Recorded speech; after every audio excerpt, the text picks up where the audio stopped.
Hello there, MOT here, back with a video that I have been planning on for a rather long time now. I did write scripts and I rewrote them, and in the end I decided to forego that because I felt it didn't work for me. So my video here, more or less, will be very free form. I will have some bullet points I will go through and talking about, because yeah, I feel that works better for me, feels more natural and better flow to it for me at least.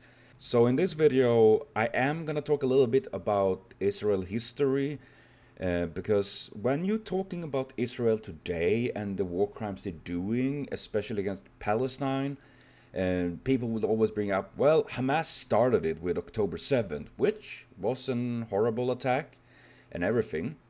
But you can't ignore the history way before that that created a situation that is today.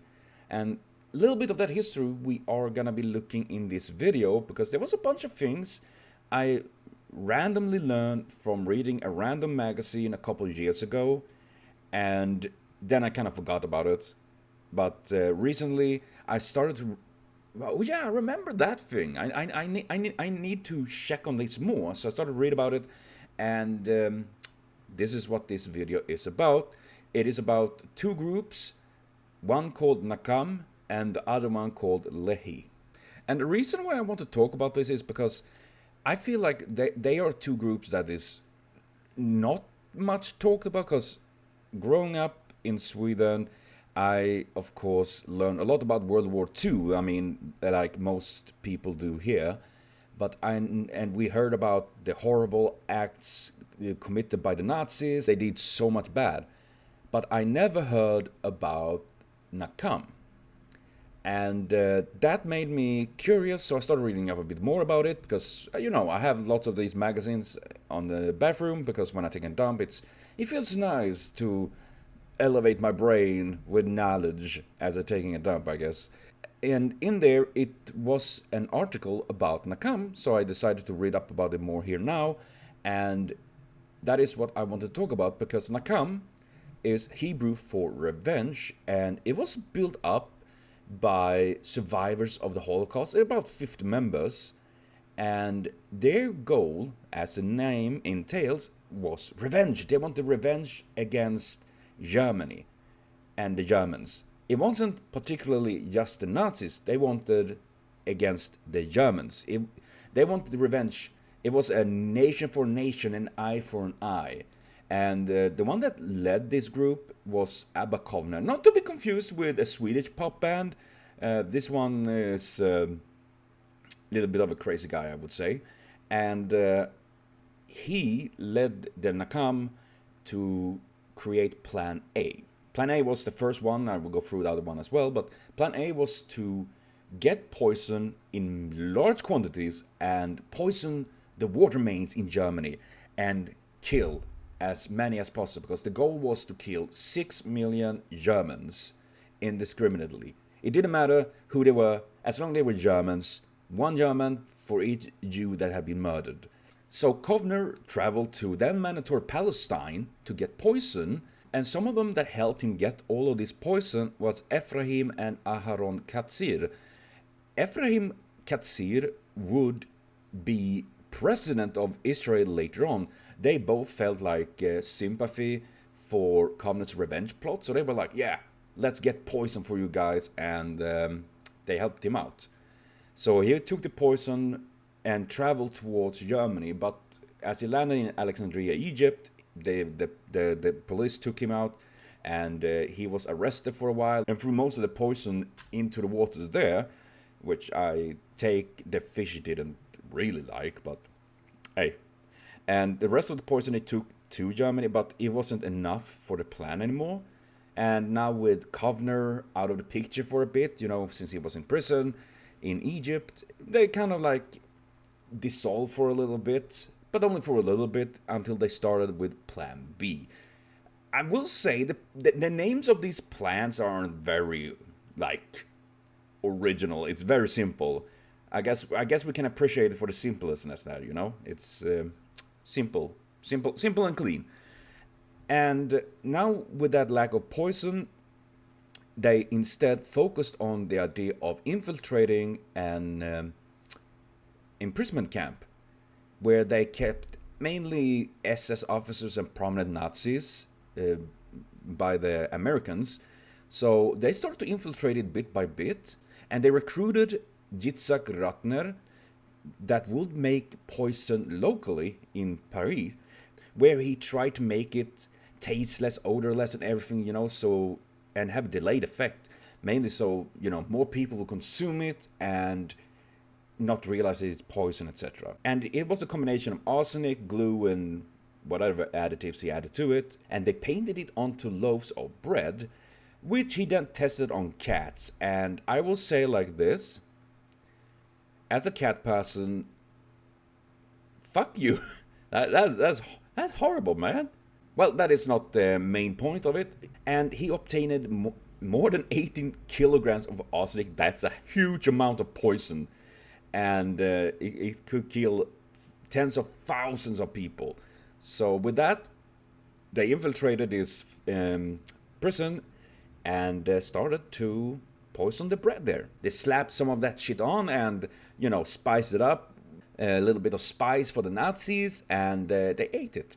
And eventually, over 2,000 of them became ill, and over 200 of them became seriously ill. But there is no known cause of death from this, meaning that revenge kind of fell flat. Plan B gets Plan F from me. And the reason why I wanted to bring up about Nakam is that their original plan was to indiscriminately murder any kind of German. It didn't matter if they were Nazis or not, if they were children or an adult. Like, that kind of callous nature is, I would say, rather cruel. Though at the time I can understand, obviously, the revenge they would want after what they had suffered, and not to mention their family and friends and the communities that had been shattered by the Nazis and everything, which I can sympathize with, but it doesn't make the revenge of randomly murdering like lots of people all right, at least not in my mind. But that was a different time. But what happened with Nakam afterwards? Well, they traveled to the mandatory Palestine, where they would receive a warm welcome from governor, the leading members of Haganah, which is another rather dubious group of militants, and the Israeli Labor Party. And they traveled through the country. It was very nice. And some of the Nakam, though, they did break away and continue in Europe to try to kill Nazis and hunting Nazis and stuff like that. Rest of them, or most of them at least, would later join what would become IDF, and Kovner was one of them. He would become an captain in one of the brigades, which is the Givati Brigade, which we now have seen on TikTok doing all sorts of horrible shit, like most brigades. And the thing with Kovner was that he became like this rabid battle bard, you know. He wrote battle pages to increase the morale of the troops and stuff like that. And it wasn't just like we're fighting for a free Israel or whatever, or kind of bullshit you can imagine. No, back then it was against the Egyptians. He compared them to animals, called them dogs and vipers. They were the invaders and stuff like that. Back then, though, politicians and some military leaders were like, bro, that is way too much. You can't say that. Which is very different compared to today, where it's more like, bro, if you don't say that here, calling Palestinians animals, there's something wrong with you. Like, they are animals. That's literally what they say today. And lots of this inflammatory kind of wording and belief lives on from back before Israel was even a thing, before it was even created to the state it is today. I thought that is one thing that I just want to bring up, because seeing the entire idea that the Covenants and the Nakams, the callous regard for revenge, and the way they're looking down on like the Egyptians in this case, and other people for that matter, and how it's kind of going through IDF today.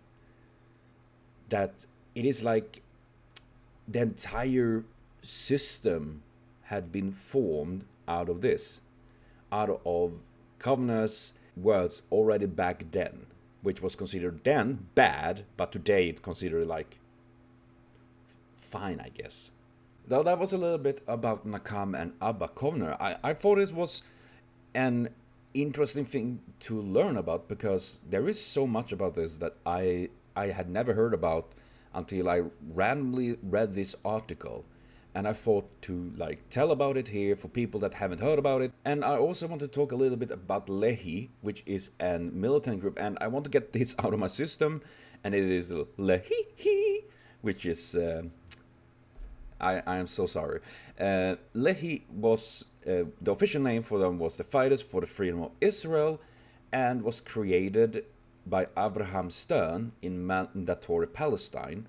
And they wanted to get rid of the British authorities in Palestine because, they wanted Palestine for themselves to create Israel, and they would use any means necessary, which was terrorism, and they even themselves called themselves terrorists and carried out terrorism and terrorist attacks. And to begin with, under World War II, Abraham Stern actually reached out to Italy and Germany twice to form an alliance with them because he considered them less evil than the British. I mean, I know the British, the British bad, but comparing them in this case with Germany and Italy, especially Germany, the Nazi Germany that was doing already a lot of horrible shit against the Jews and, well, all other minorities as well. And that did cost a lot of support for Stern and Lehi, though that changed with later on. So that was a very, very crazy thing of them to do, but in the end it didn't go through, and instead they continue on with their acts of terrorism. They assassinated Lord Moyne, a British minister resident in the Middle East in Cairo. They tried to send lots of letter bombs through Britain, mainly targeting like prominent members of British, like Churchill and many others, and many non-British people. Though they were kind of intercepted, so many of these letters never reached their goals. Though they did blow up a British colonial club. And then you had the Deir Yassin massacre, which was a massacre of a Palestinian Arab village. And there is no exact report what happened afterwards. The Arab League said that 254 were killed with rape and mutilations, and Israel investigation, though, they claimed that the dead were 100 to 120 and there were no mass rapes or and whatnot. And considering Israel's history today, it is very hard to take anything they say seriously in that case. Either way, they massacred between 100 and 300 people. It was a lot. And their last act of terrorism was to assassinate Count Folk Bernadotte, a Swedish diplomat and UN mediator that in World War II had used diplomacy to free hundreds of Jews and thousands of non-Jews. And they assassinated him because of, he was a UN mediator. That was it. Though Lehi had stopped to be operationally nationally and joined what would be the IDF, but this final act, it was severely enough so that Israel government actually arrested some of them, former Lehi members and leaders, and they were sent to prison for this crime. However, the state council soon announced an amnesty for all Lehi members, and they were released. So in the end, they got no consequences for their action, which sounds a little bit like it is today, doesn't it? And in 1980, did Israel institute the Lehi ribbon for military service towards the establishment of the State of Israel. We are talking literally terrorists. People that committed massacres, that committed assassinations, and they are treated as heroes for these things, for their military service. And Lehi in general would later, well, they would become part of the IDF. And one of the prominent members of Lehi was Yitzhak Shamir, that was the 7th Prime Minister of Israel. The brutality and cruelty of these Zionists have occurred from even before Israel was a thing. And then they became IDF, because Haganah became the IDF, and members of Nakam and Lehi and whatnot joined it as well. And these kind of people became the backbone of the army. And we have seen over and over and over again the violence that is done by IDF, by the State of Israel, on Palestinians, and so many more. The entire IDF and the State of Israel is literally built upon people that they themselves call themselves terrorists, and they were considered terrorists. And you think Hamas is wrong, IDF is good, and the State of Israel is good. Hamas is just a product of what Israel have done to the Palestinian people for decades. And not only Palestinians, but people around in the Middle East. So if you say Hamas is bad, Palestinians are animals, you are literally repeating and doing things that have been done since the 30s and 50s. So that is a little bit about two of these groups. And I mean, we have Haganah as well, and much other shit they have been doing over all these years. And yeah, I just wanted to bring this up because it's so easy to say Hamas bad, Palestinians deserve it, but you can't ignore the decades before that. If you do that, you're a dishonest piece of shit, literally. And I know there will be Zionists that will do that. They don't want to see the bad things, or if they see it, they try to like justify it, like, oh, but they deserved it, those bad Arabs or whatever, you know. And that is dangerous, it's sickening, and it is wrong. And also, I want to clarify that this is not an attack against Jews, it's against the State of Israel and the war crimes they are committing. And if you consider the State of Israel representing all Jews, then you're wrong, and because that is not the case. So yeah, probably a little bit messy all over the fucking place, but I just wanted to get this out. I have had this in mind for a rather long time now, but every single time I try to record, it doesn't really go well. And I just wanted to bring this out because consider the situation in Palestine, and now that Israel also attacked Iran and all of these things, I think it is important to talk about these things, even if it's old history, because things just repeating. It's just ongoing. Yeah, and of course, if you want to read more about it, I will leave links. It's mainly Wikipedia and stuff like that, but I think it is a good starting point. And there is a lot of history. I just glossed over it because there is plenty of stuff they have done in history. And yeah, that will be for now though. MOT, over and out. See you all next time.